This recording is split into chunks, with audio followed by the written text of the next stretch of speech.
miaraka ivavatsika tompoko zeon'andriamanitra ray any tsarotsarotra ny misaotra ny toerary mankalazany narinao izahay satria isan'andro san'andro aloha dia mialanenina mandrakariva maneraka ny mpanomponao mampitandrina mameno fepetra rehetra mba handraisana famonjena kanefa mijery ny toetran'aizan'olombelona ta ohatra ny antso any anefitra fotsiny antsonao samy te ho afaka milozaka nefa tsy te handray ny toromarika rehetra zay nomenao nomenao tamin'ny alalan'ny mpanomponao zay nividinao hitampany ny firenena nomenao ihany koa ny mpanomponao zay manambara ny teninao mangataka ny famikampony lehibe mampilahona ny loza zay efa miatra manerina an'izao tontolo izao rindrindra eto amin'ny firenena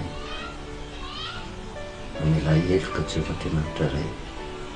asa jereva maro ny abe ny faratsinay izahay fa jereo kosa araka ny abe ny famoroponao fonjeo ty nosy malalana ity fonjeo ny olona tsiraray avy ary mangataka ny fanano masina mba hiasa mahery ao anatin'ny vahoakanao atonga ny vahoakanao hitodika amin'ny tena mandiny tena ampitsaratra ny fifandirana sy ny tsy fifankazahoana satria ao anatina zany fifankatiavana zany nofa anao miditra mitsehatra ka mamaha olana hitondra famonjena amin'ny firenena petraka eo ambelatananao ndraiky afatry ty mba hitondra vahaolana ary mba ho raisiny tsiraray azy satria Andriamanitra tsy mba milainga ianao fa nizaniza mangato miteninao miditra mitsehatra anao ary mamonjy ny fomba mahagaga dia mitenena indray Jehova fa nao ny mpanomponao amin'ny anarana Jesosy amen. Dia faly-miaravantsika amin'ny anaran'i Jesosy manao natrano ny fahasoavana sy ny vedamin'ny tompo amintsika mandrakariva mitanjona kendren'izao afatra izao dia mba hatonga ny misambatan-olona tsiraray avy mba hitodika amin'ny tena mba ho tonga ny firaisapo sy ny firaisan-tsaina ho tonga ny firaisan-kina sy ny fifankatiavana tanteraka manoloana zao fahavalo iraisana izay miatra manerina an'izao tontolo izao ankehitriny izao ary tsy vitan'izany fotsiny fa miatra amintsika eto amin'ity firenena malagasy ty tsy vitan'izay fotsiny tanjona kendrena ao anatin'izao afatra izao fa mba miampitodiana antsika amin'Andriamanitra satria na inona ezaka ataontsika raha tsy eo Andriamanitra io miditra mitsehatra manampy ny tsiraray avy tsisy dika amin'ny ezaka rehetra izay atao fa vao mainka ara-may mitombo ny loza miatra io Andriamanitra izay ivavahantsika tsy Andriamanitra mila voatsiary akory ka hoe avelany hitranga manerina an'izao tontolo izao ny loza mba ho fandringanana ny olona fa avelany hitranga zany satria araka ny nambarantsika tamin'ny farany tsy hoe ady ara-mofo fotsiny ty zavatra trehantsika ty fa tena ady ara-panahy mianjady amin'izao tontolo izao trompetra tsofin'Andriamanitra ary raha ny baiboly ny resahana dia akaiky ny fiavian'i Kristy ary zao zavatra mitranga izao dia famantarana milohan'ny fiaviana ary ny fomba an'Andriamanitra dia avelany hiatra amin'ny tenan'ny olona ny fahoriana loza maro isan-karazany tsy fandrianana nefa fa mba hatonga ny olona tena hitodika marina aminy tsy vita ny ezaky ny tena miady zay atrehantsika amin'izao vanim-potoana izao na inona ny fomba eritreretin'ny olona ataony mba hiadivana ny divalana aretiny ty tsy misy afa-tsy ny finikinam-po amin'Andriamanitra sy ny firaisapo mba hitodika tanteraka amin'Andriamanitra no manampy miady atrehantsika mba hatonga atsika ho amin'ny tena fandresena ary rehefa Andriamanitra no tena dia mitariky fitiavana izy mitariky firaisapo mitariky firaisan-kina amin'ny olon-drehetra ary tsy hoe avela hiady rery ny olona faniditra ntsehatra mandrakariva izy maneraka ny mpanompo na ara-nofo io na ara-panahy ary reny mpanompo izay vidiny reny reny no meny ny fiapetra rehetra mba ho arahany olona ahatonga famonjena ho amin'ny olona indrindra manoloana zao valina aretina zao mba hahatonga tena fandraisena fanasitranana tanteraka zavatra mitranga amin'izao vanim-potoana zao raha mandinika hoe tena mampalahelo na dia eo ary ny ezaka ataon'ny fanjakana ny mpikaroka manam-pahaizana rehetra amin'ny fitediavana ny fanefitra mahakasika n'ity loza zay fa mianaka manerina n'izao tontolo zao ity ary tsy vitan'izay fotsiny fa eto Madagasikara na dia misy tara-pahazavana aza manoloana ny fanafody mentina mitsabo manaitra mitomby ihany ireo tratra ny valana retina ary ny vaovao farana moa dia efa rehantsika misy anankitelo indray ny maty manoana ny fo zany zavatra rehetrarehetra zany ary tsika tsy afaka milaza araka ny zavatra namparantsika tamin'ny farany eo mahatonga ny valana retina miatra amin'ny olona tsy vitany fotsiny hoe misy ny olona zay tsy fitandremana ny tratrany tsy afaka manitsina n'ireny olona ireny tsika ka mivavaka mandrakariva mba ho sitrana izy fa vokatra ny tsy fitandremana ny olona sasany sy ny toromarika diso ampitaina no tsy manatsiny dia manjary na dia ny olona tsy manatsiny azy dia manjary tratra ny valana retina avokoa raha velan'Andriamanitra hitrany zany mba hampisaintsaina ny olona hoe misy tanjona kendren'Andriamanitra anatin'izany mba tonga ny olona hiverina ho ny firaisapo sy ny firaisan-kina raha indray ohatrany mandatsy dia mahamalagasy ny tena satria fantatro zao tontolo zao fa inona no mamalagasy inona no mampiavaka ny malagasy le fihavanana fa raha nitoejavatra misy amin'izao vanim-potoana zao dia tsy tantara ohatr'izay fihavanana izay ohatrany mifanohitra mifanenjika mifanaratsy ary araka ny fanazavaintsika tamin'ny farany teo hoe manoloana ny fitombony ny olona tratra ny valana retina sy ny fahafatesana izay mitranga dia misy mihitsy ny olona tena faly ary reny toejavatra ireny hoentina hanomezantsiny mpitondra mandrakariva zany rehetrarehetra zany tokony hampieritreritra ny isam-batan'olona tsiraray avy tokony hametra-panontaniana ny tsiraray avy hoe maninona mitombo ny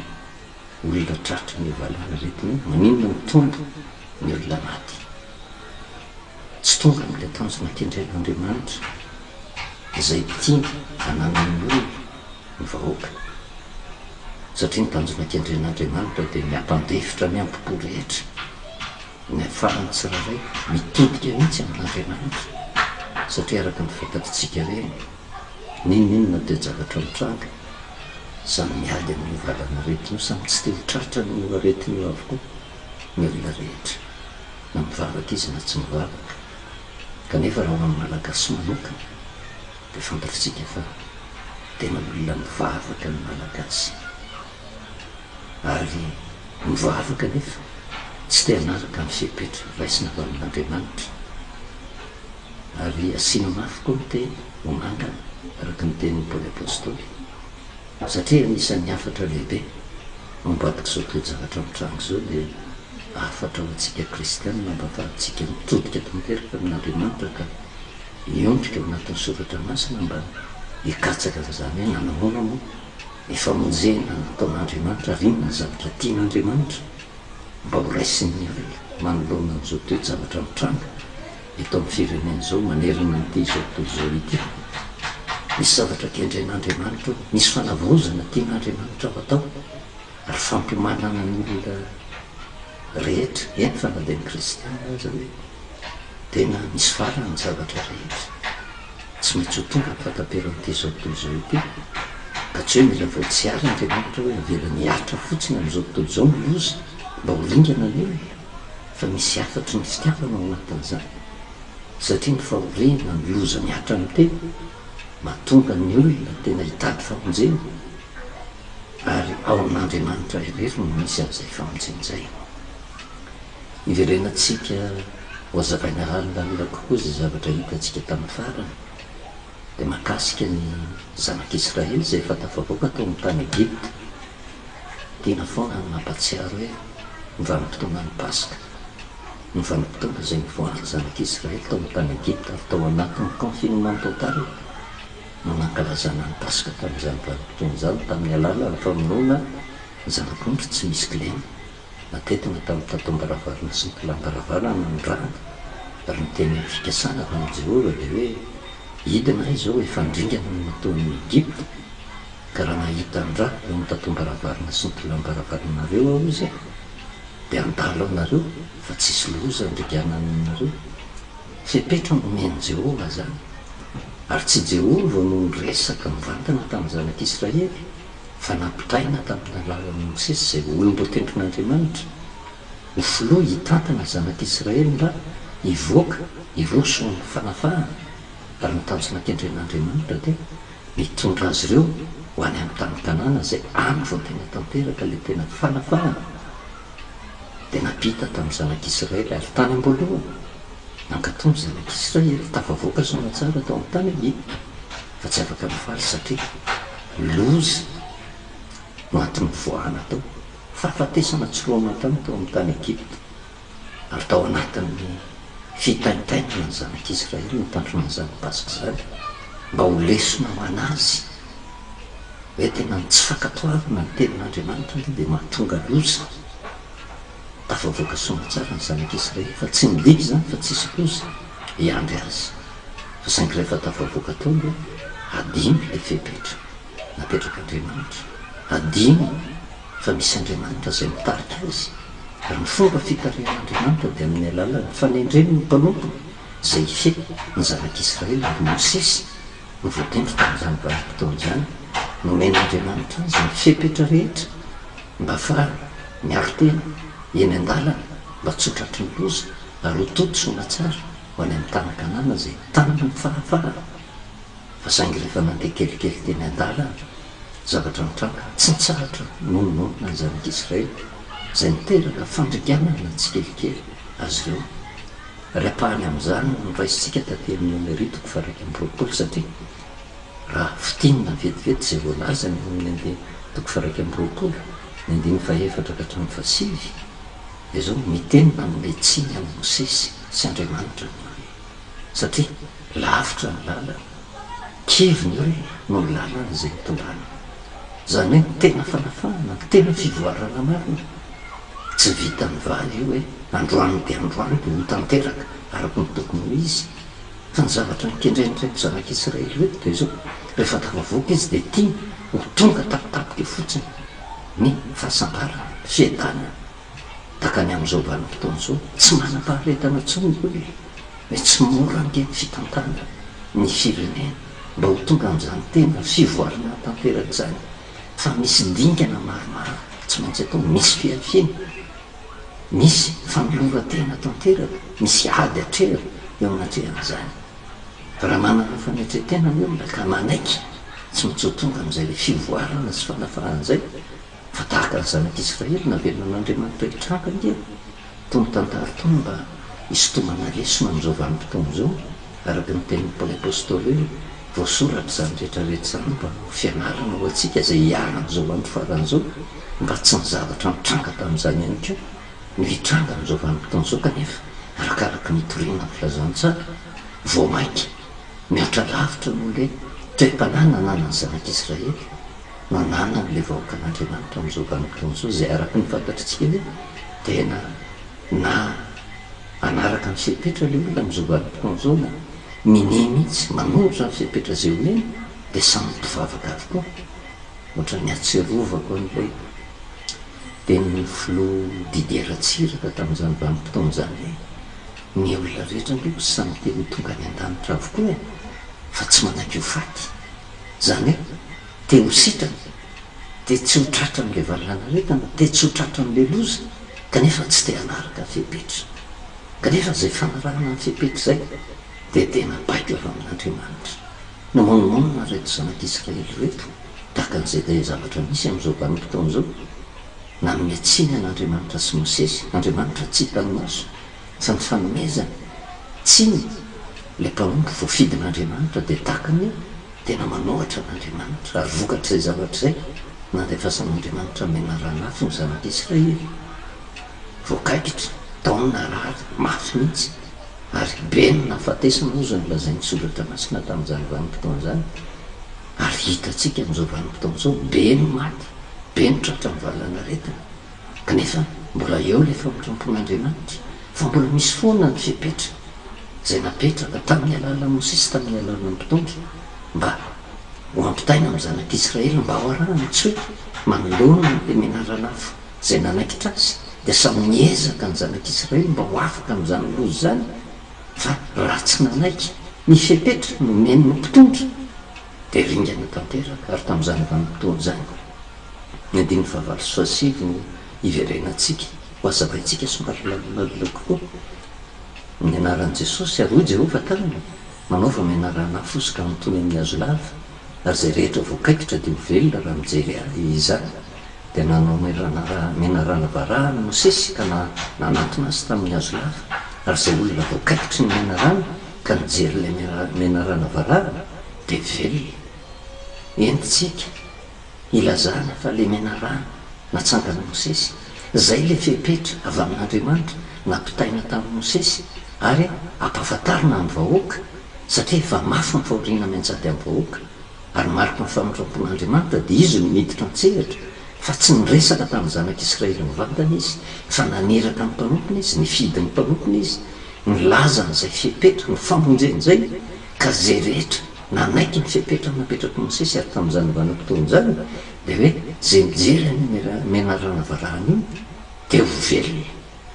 dia zay rehetra narary voakaikitry ny menarana nanaiky ny toromarika ny men'ny Mosesy satria teo avitra dia inona ny zavatra mitranga avitra velona somatsara tsy maty fa saingy ny tsy fantatry ny olona dia ty matetika le fepetrapetraky ny mpitondra dia lasa hijerevana an'le hoe iza le mpitondra zay nanomehan'le fepetra fa tsy fantatry ny olona hoe efitra avy amin'Andriamanitra ke natonga azy nanomehany ny fepetra iny ary mifakatoavana ny fepetra zay nomeny na tsy mifanaraka amin'saintsika ary dia tokony ho ekena satria eo napetrak'Andriamanitra hiteraka fahavelomana ary zay toe-panahy miray fo miray saina manoloana ny afatra zay mampitondra ny mpitondra zay no hiteraka fandresena ho atsika tsy rahay avy ary mitanjona tendrena ao anatin'izao afatra zao dia mba hatonga sainatsika tanteraka mihitsy ametrahantsika miambo-po zay rehetra mety tsy fifankazahoana fa fahatsika mijery voalohany indrindra hoe misy Andriamanitra mitantana ny firenena kely ary tsy manaonao foana eo Andriamanitra io matoa nametraka mpitondra ary ny fepetra napetrana Andriamanitra no hitsara azy amin'izany na hitondra fahafatesana na hitondra fahavelomana fa ny adiditsika dia tokony makatoa raha teo velona mitanjona kendren'Andriamanitra dia ny atonga ny vahoaka rehetra iray fo iray saina anaja ny fepetra io tsy mifanafody akory ny tsy misy tsy niezaka akory ny tsy misy fa le fandavana niezaka zay tamperahana sy ny fepetra dia taka ny zanak'Israely mimonomonona anika mahatonga an'Andriamanitra tena velany mitsy hianaka ivalana retiny na dia eo ara ny fanafody zay hoe tena mety ahitany fanasitranany rehefa tsy akato tsy hinam-panafody ny olona tsy maintsy ringana ihany rehefa tsy akato ny fepetra dia ringana ihany raha misy zanak'Israely tamin'izany vanim-potoana zany ka nankahalany Mosesy ka zay tsy mahatoky anao fa zay tsy hijeran'izany menarana varahana zany tsy Mosesy ny mamono azy fa Andriamanitra no mandringana azy fa tamin'izany vanim-potoana zany nampandefitra ny ampompony ny zanak'Israely ka na dia teo ary ny finonomononana tamin'ny Mosesy napetrany tamin'izany finonomononana zany fa mitaraina tamin'ny Mosesy hoe nanota teo anatrehana zay efa tena nomonomonina tamin'ny Mosesy Andriamanitra ka hifony amin'Andriamanitra zay dia tonga ny valim-bavaka nomena ny fepetra ary le mena rana varahana natsangana Mosesy tany anefitra azo lazaina fa fepetra mba hitondra famonjena ho an'ny zanak'Israely tamin'izany vanim-potoana zany raha bataitsika amin'izao vanim-potoana zao ireo fepetra rehetrarehetra napetraka ny fitondrana napetraka ny manam-pahaizana ny fiarovana ny ainy ny firenena menarana varahana tsangan'Andriamanitra zany ka nizany izy mitodika ka mijery midikany manaiky tanteraka ny fipetra zay omena de ho velona izy raha miray fony raitsaina malagasy miainy valana retiny eo ary engany isika rehetra tsy faminetsiny mihitsy fa zay diso lalana de mba anana fametretena tahaka ny zanak'Israely hoe aleo re olona mijery an'le menarana varahana raha telo velona satria me mianaka nde izy io me mitombony olona tratra ny valana retiny zany hoe me efa tena tsy mahatafo andromandry tsony tsy efa atahora raha tsy hainao tso zay mifanerasera aminao na miankorona anao na miavana tianao na ny manodidina anao na ny olona miara-miasa aminao efa tsy fantatra tsony iza mitondra ny valana retiny vokatra ny tsy fitandremana ao anatin'izany rehetrarehetra zany de zao aleo tena mitodika indray mandinika ny tena hoe avelao mba hanaraka n'le fipetra iray fo iray saina tsy andeha ifanaratsy tsy toe-tsaina malagasy ositsika ny mifaly ao anatin'ny fahoriana sy ny fahafatesana fa tokony zany indrindra no tokony hitondra firaisapo sy firaisan-tsaina eo am'le vaokan'andriamanitra amin'ny lafiny anankiray mamerimberina mandrakariva hoe tena le afatra na de tafavoaka tao amin'ny tany Egipta raha ny zanak'Israely de rehefa tena niodina tamin'Andriamanitra misy lanja n'lehibe ny pasika mety zavatra tsy misy dika aminao ndraisantsika azy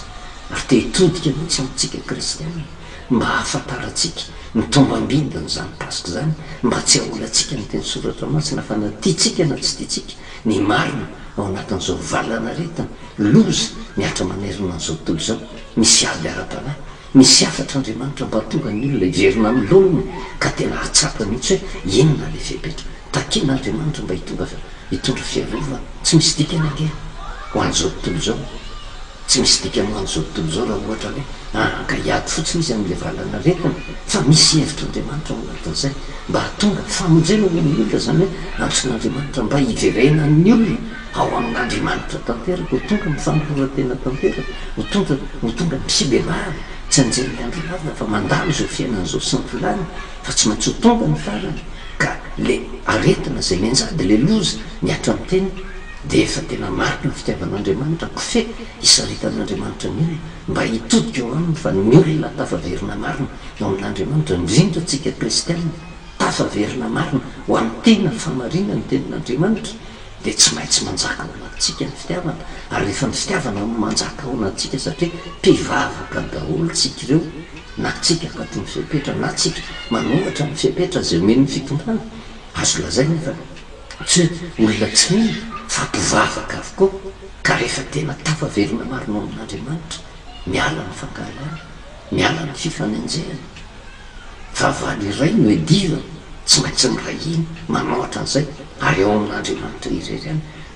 no ahitatsika n'izay firaisapo sy firaisan-tsaina zay ary zay le menarana varahana tany an'hevitra zay ositsika de tandindon'le Jesosy teo amin'ny hazo fijaliana zay rehefa tena jerena Jesosy zay mifantsihana teo amin'ny hazo fijaliana de zay le pasika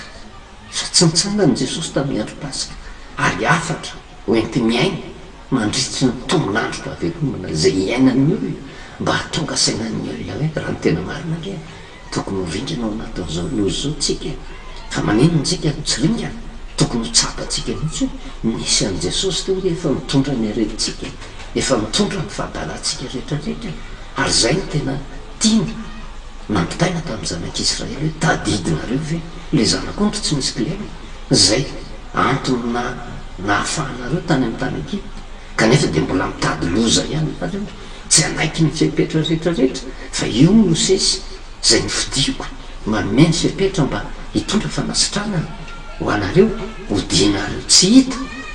de asaina miverina mahatsiaro zay afatra ny pasika zay ny zanak'Israely tahaka atsika am'izao vanim-potao zao sasatra ny mameriperina zany mitokely amintsika zay fa tena raha ny kristianina no tena tonga saina tanteraka ihany ko ka tena vonina hiverina amin'Andriamanitra hiverina hanazavana ny tombam-bidiny pasika zay tena famonjena zao vetivety de afaka amin'io aretiny tsy ady ara-mo fotsiny ninonina ezaka atao ninoniny fanafody hita raha ohatra misaraka amin'Andriamanitra miombo eo aretiny mety zavatra kely ositsika fa zay ny famarina ny teny soratra masina tsy ho tafavoaka eo tsika nenonenona fahaizantsika ka tena hoe ezaka le tena nanako ny fahaizana rehetrarehetra mentiko miady amin'ny valanaretina fa raha vao tsy miditra antsehatra andriamanitra indrindra am'izao andro faran'izao de zao zava-ponjany rehetrarehetra zany tsy mitondra fitahina tsy mitondra fanasitrana ary tsy hitondra famonjena ho atsika tsiraray avy jesosy kristy efa miteny jesosy kristy efa miteny tam'izany vanim-potoana zany raha tonga teto am'ty zao tontolo zao ty izy ho any amin'ny jaolona toko fahatelo raha iverena antsika kely satria tsy maintsy iverenana zany tsy mampanenina ozy paoly apôstôly amin'ny manao teny avery mba hahasoa ny fanahintsika mampahatsiaro an'izay le hoe ny vanim-potoana nandalovan'i jesosy teto am'izao tontolo zao de fampahatserovana ny tombam-bidy ny famonjena zay ho tanterahana milohan'ny hafatesana izy de nilazan'izany nanambara tamin'ireo mpianatra sy ireo mpanaradia azy jaolona toko fahatelo ny andininy fa efatra amby folo sy dimy amby folo ary tahaka nanandratany mosesy menarana tanany efitra ozy no tsy maintsy nanandratana ny zanak'olona mba hanana fiainana mandrakizay zay rehetra no azy le fanandratana ny zanak'olona de le jesosy miantona teo amin'ny hasoinjaneny mitondra ny heliko zao tontolo zao raha ny tena marina teo amin'ny vanim-potoana ny paska zay namononan jesosy io teo ny tena tofoka tanteraka tam'ty zao tontolo zao ty andriamanitra ary nanany eritreritra mihitsy andriamanitra hoe ho aringako zao tontolo zao fa ratsy zao tontolo zao tsy manaja ny fipetra zay omeko zao tontolo zao eny fa nale mpivaraka azy fa saingy zay le famondrampon'andriamanitra nomena ny zanany lahy tokony mba tsy ho very zay rehetra no azy fa anana fiainana mandrakizay ka raha tokony miatra tam'izao tontolo zao ny fandravana sy ny fahalevonana de zao nentin' jesosy indray mandeha teo amin'ny hazo fijaliana tamin'ny andro paska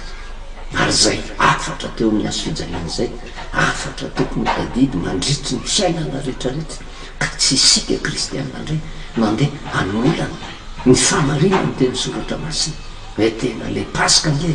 de fahatsiarovana fahafatesan'ny kristy fa amin'ny vanim-potoana atsiarovan'ny olona hoe famondrampon'andriamanitra mba olona mahavelona fa raha tsy teo jesosy efa ringa an'izao tontolo zao raha tsy teo jesosy efa maty raha tsy teo jesosy efa tratra ny valanaretana raha tsy teo jesosy efa tena tsy misy famonjena ho an'izao tontolo zao zay no manosika ny olona anaky ny fipetra napetrak'andriamanitra io andriamanitra io rehefa manome ny fipetra araky minambaratsika tsy izy mivantana no miteny amin'ny isambatan'olona fa maneraka mpanompo fona izy manendry ny mpanompo ny fona izy tena ilaza marina ary azoko lazaina fa niteo zavatra mitranga eto Madagasikara na de tena zavatra ranofo ary mianarana varahana saina tsangany mosesy io fepetra saina tandrema amin'ny firenena io mba iray folo iray saina ny olona mba hatongana ny olona anaraka amin'ny fepetra ka hatonga atsika andresy nyvalana retina zay miatra amitsika fa miafina ao ambadik'izay ihany ko ho an'ny kristianina de fampitodiana ny olona amin'i jesosy kristy satria fahafatesan'i jesosy teo amin'ny hazo fijaliana zay nitazany ny olona rehetrarehetra tamin'ny andro paska de fepetra napetraka ho an'izao tontolo zao ary zany fepetra zany no ezahan'andriamanitra ampitaina amin'ny olona rehetra misy antony ozy tsika matoa mikatona daolo ny fiangonana rehetra satria tena asina mafy ny tena tsika nomangana satria fantatr'andriamanitra fa misy zavatra miolana ao anatin'ny fitoriana filazantsara zay tsy andraisina ny olona famonjena sy fanasitrana noho izany nasain'andriamanitra mikatona mihiboka mandiny tena rehefa andriamanitra no mitaonan'ny olona mba ikatona ao amin'ny tokantrano de midika an'izay misy zavatra tsy mety natao misy zavatra tokony andraisina fanapa-kevitra fialana amin'nraha tsy fitodiana mihitsy amin'ny sepetra marina zay napetrak'andriamanitra ary de tahaka an'izany natonga an' jesosy ny teny hoe tena tahaka nanandratan'ny mosesy ny menarana varana tany anevitra ozy no tsy maintsy anandratana ny zanak'olona mba hahazo fiainany mandrakizay zay rehetra mino azy zany hoe mampatsiaro izy vao avy ny fotoana fahatesany tamin'izany vanim-potoana zany fa efa maty izy moa efa mitsangana izy kanefa na de efa mitsangana ary izy mipetraka mandritra ny tombon'androm-pahavelomantsika foana zay fahatsiarovana ny fahafatesan'i kristy teo amin'ny hazo fijaliana zay mba ho lasa tena ho fanafody ho atsika le fahoriana ny anjaty tamin'i jesosy kristy ka teo amin'ny hazo fijaliana jesosy kristy tandindony le menarana varahana inona ny tokony atao mitodika sy mijery ary no jesosy teo amin'ny hazo fijaliana no azotsika lazaina ihany keo tahaka n'le menarana varahana fepetra napetraky ny tamin'ny mosesy ny menarana varahana mba hojerevan'ny olona fa am'izao vanim-potoana zao sepetra taony apetraka mpitondra fivavahana rehetra ny hitona ny olona rehetra mba hitodika eo am' jesosy satria izy ny farany zavatra rehetrarehetra sepetrapetraka afatra andriamanitra fa tsy jesosy tsony no mandeha ka hiresaka antsika fa maneraka olona foana izy mamerina ny olona ho amin'ny lonony mba hatsapa ny tombo ambidiny zany fanolorany ainy teo amin'ny azo fijaliana zay mba ho tsapatsika ary araka ny nambarantsika hoe ahady angeno atrehan'zao hoe ary inona no ataon'ny satana mamasy tsy fitohizakevitra mamasy ady izy ary inona no mahatonga azy manao an'izany ary kafalatsaka ao anatin'ny fitaka daholo angeny akamaroan'ny olona matao mifanenjika matao mifanaratsy matao mifaly amin'ny fahavoazan'ny hafa ao am'le tetika tena kendreny le volo mihitsy satria na ositsika ny valala reto na korona na satana tena mety amin'ny mihitsy io tsy fitohizakevitra io mba fahany miditra antsehatra ka hitondra fandrindianana eo amin'ny isan'olona ny olona rehetra araka ny tenin'i jesosy kristy hoe zavatra hitrangany aparany age de zao mangatsika mifankatiavany maro ifampanga ifankahaly ary jesosy de efa niteny mihitsy mohaharitra aveo izy ny fanjakana zay miady an-trano na ny firenena zay miady an-trano na mitrano zay miady an-trano tsy maharitra ary mitanjona kendreny devoly de ny tsy haharitra ity firenentsika ty fantatra andriamanitra mihitsy fa misy lalany hitondrana mba ho tonga ho amin'ny fivoarana tanteraka ho tonga amin'ny fiadanana fa tsy zakany satana zany de inona ny zavatra ataony mode any am'le aranofo no any tsy dovin'ny olona hevitra fa mitanjona kendreny amin'io ihany keo ange de zao ny atonga ny kristianina tsy hitovy hevitra mihitsy hisaraka tsika tena tsy asenany zany ny fandraisan'ny olona mipasika fotsiny de tsy mitovy na de samy kristianina zao azy fa misy ny marina raha-baiboly fa misy ny famarina foroporoniny zanak'olombelona ka tsy le fepetra napetraka andriamanitra zany ka jesosy de amin'ny azo fijaliana io le fepetra napetraka anisan'ny zavatra anankiray tahaka ny manaitra ao anatin'ny soratra masina tsy vitany hoe le zanak'israely zay nanohatra ny mosesy fotsiny no mitondra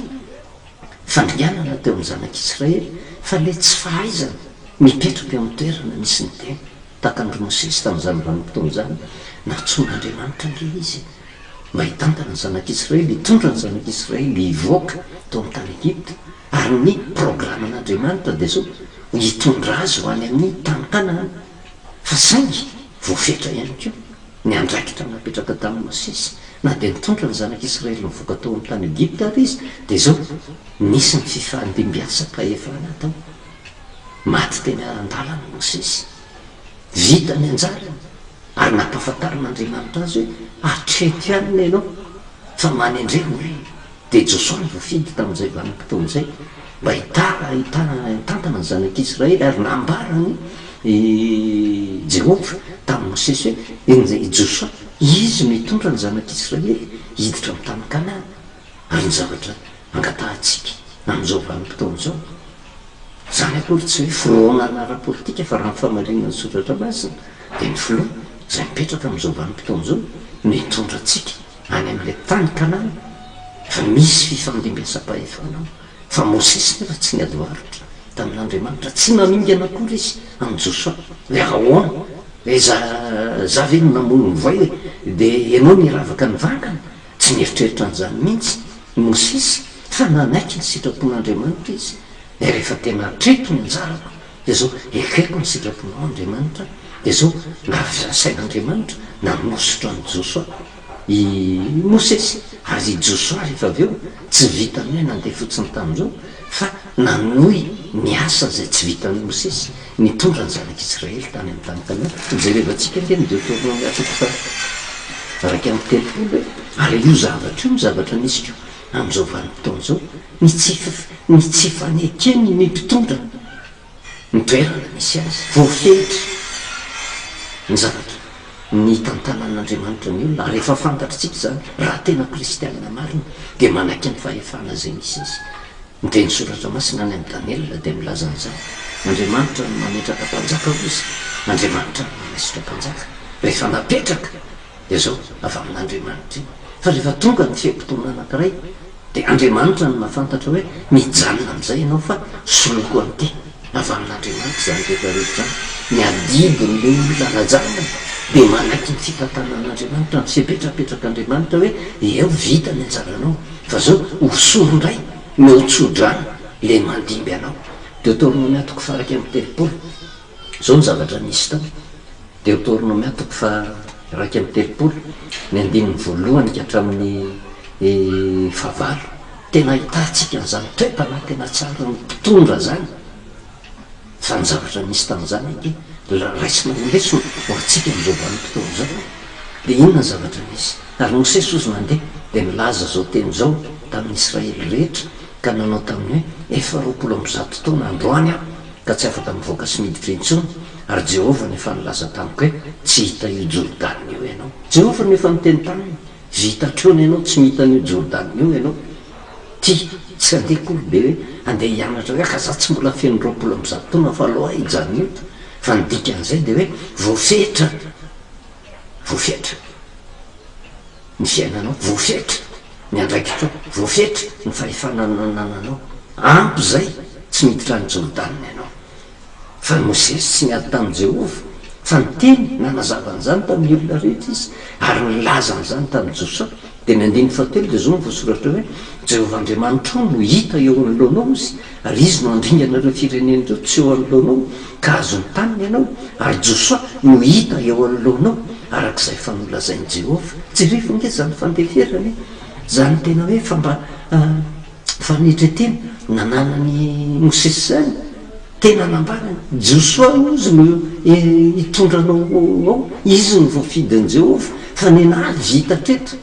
fa hitatsika ve zany amin'ny mpitondra amin'izao vanim-potoana zao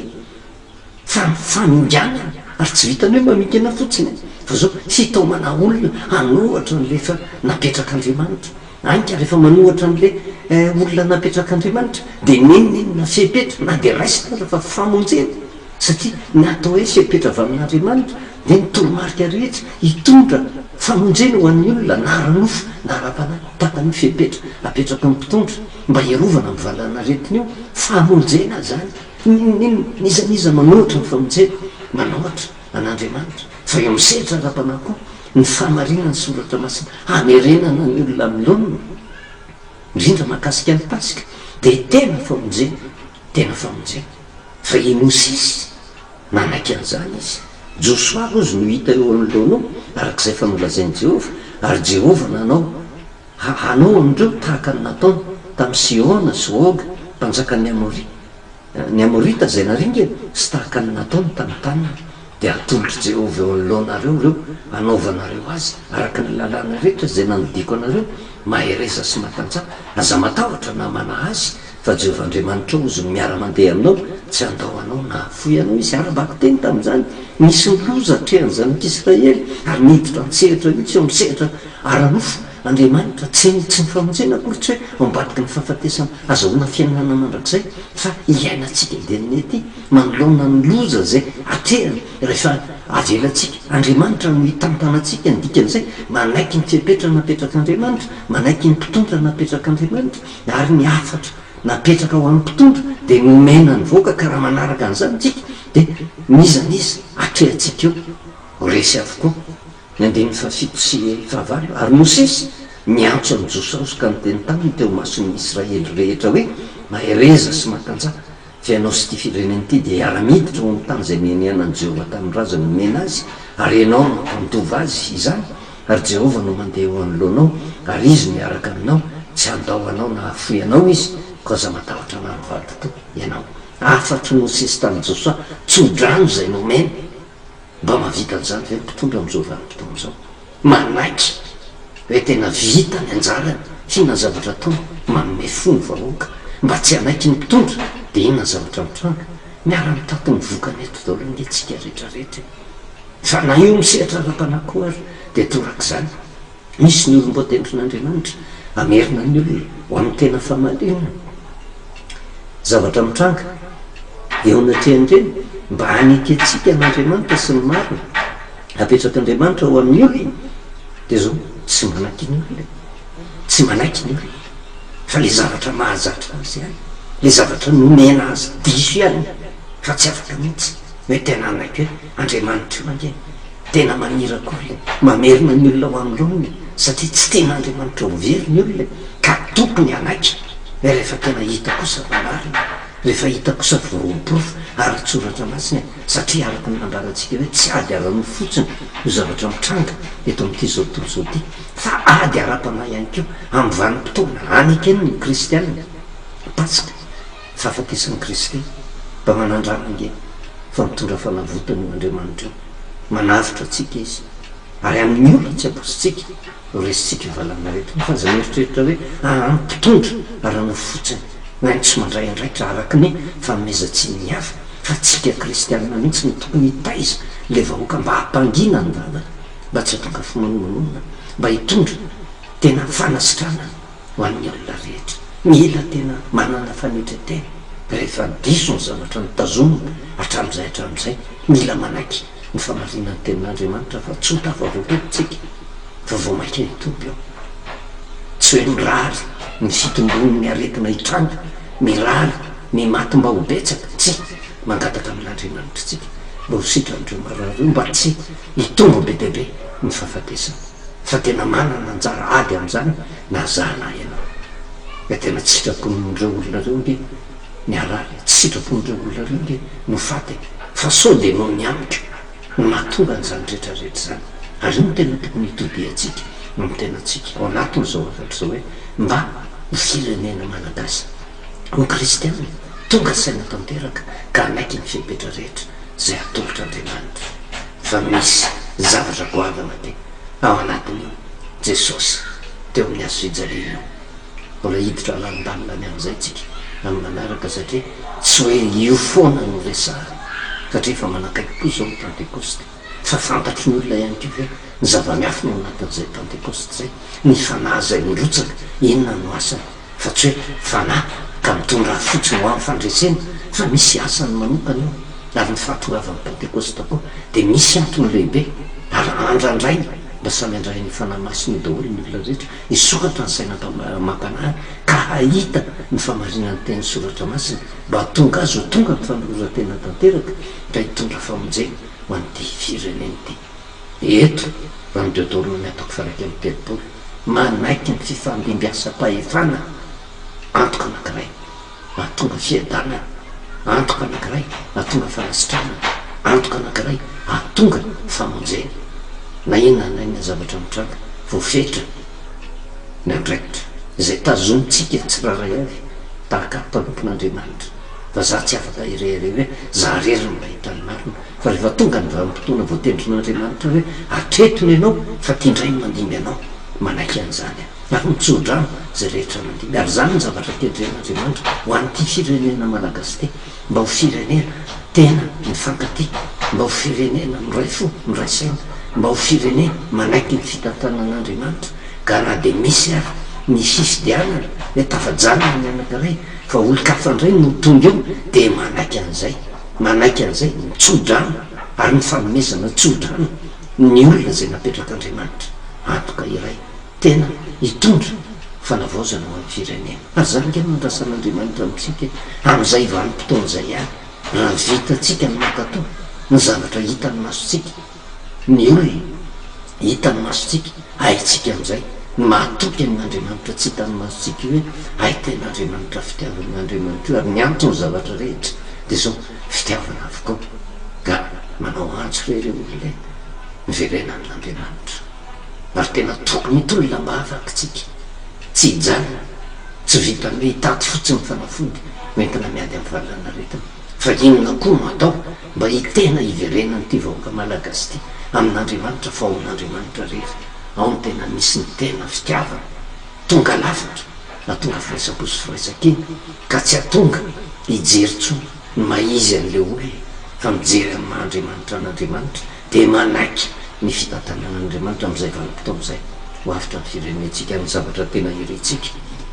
raha ny teny soratra masina voalazy eto hoe ny afatro Mosesy nampitaina tamin'ny Josoa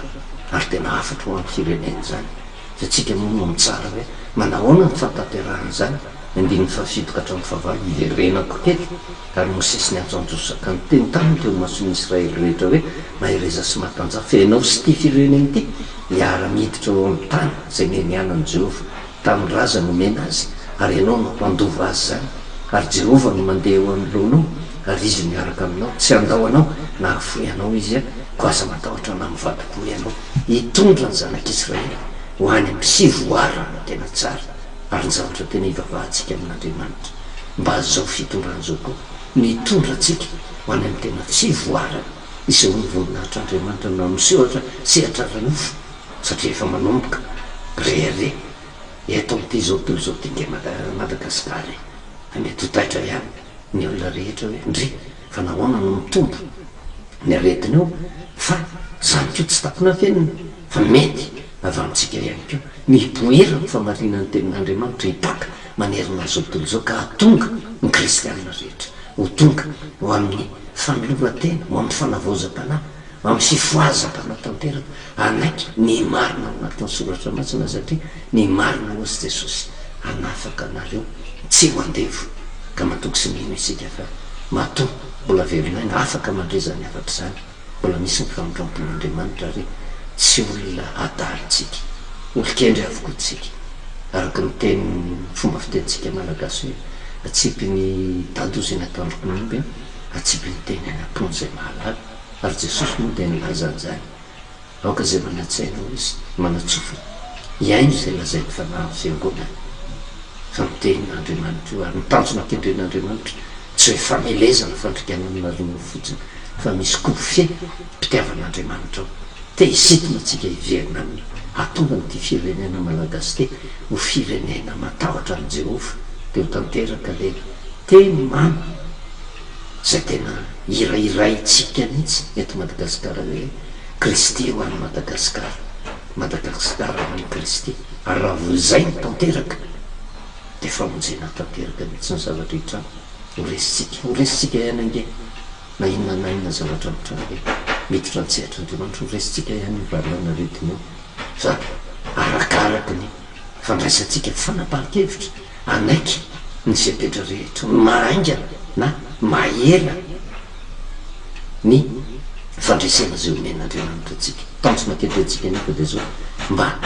hoaingana zay fandraisana zay atoko sy mino fa mifanan'Andriamanitra dia aso tsika atonga atsika tena mitafaverina amin'Andriamanitra vavakatsika Jehovah-Andriamanitra ray dia misokan'ray ny amin'ny afatra zay nomenao matoky sy mino fa mifanahinao dia hiasa amin'ny olona tsiraray avy ka tonga ny tsiraray avy tena iankoko eo anoloan'ny fitantananao satria tsy misy zavatra tonga ho azy eo amin'ny fiainanay nametraka mpitondry ianao ary misy antony zany rehetrarehetra zany mba hanekena ny fiapetra rehetra nomena izy rehetra satria avy aminao zany mba hitondra fiadanana sy fanasitrana tsy tapona fiainana aminao zavatra mitranga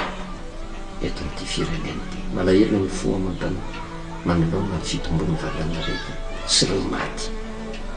ianao ampionana ny fianakaviana rehetra kanefa ho an'ireo zay mbola tsaboana tompo hitondra fanasitranany ianao ary ho an'ny olona rehetra mba ho tonga say ka tsy fanenjika intsony ho tafatolika tanteraka aminao ary hampanjakanao ao anatiny ny fitiavana tompo mba hisin'ny fandraisena aingana zay tianao ho tanterana eto amin'ity firenena ty tsy dia minay ny mametraka mimpelan-tananao satria baikinao zany ny ivavahanao ny mpitondra fanjakana rehetra zay mpiara-miasany mpitondra fivavahana rehetra mba tsy hanolo-bato mafana ho an'ny olonao fa tena anaiky famarina mitondra ny olona ho amin'ny marina mba hiadana n'ity firenena ty matoky izay tompo fa tsy tongatonga ho azy ao zavatra matoa reny ny sofinay zany dia efa eo akaiky eo ny fandraisena efa atolotra ao zany ary matoky izay fa miaro ty Madagasikara ty ianao matoky izay fa aneo fangagana ianao ary hitondra fanavaozana ho an'ny olona rehetra saraketo ndray zay dia fotoana zay omenao tombonandro-pahavelona omenao mba andraisany tsiraray fanapahan-kevitra tompo ho tonga mifanolovan-tena tanteraka satria famantarana ny amin'ny zavatra hitranga amin'ny andro farany daholo zany mba tsy isan'izay olika an'izay fisan'izay andovan'ny fanjakan'anitra misaotra indrindra ray amin'ny anaran'i jesosy amen. dia manovelonantsika amin'ny anaran'i jesosy dia mirary ny fiarovany tompo amintsika tsirairay avy.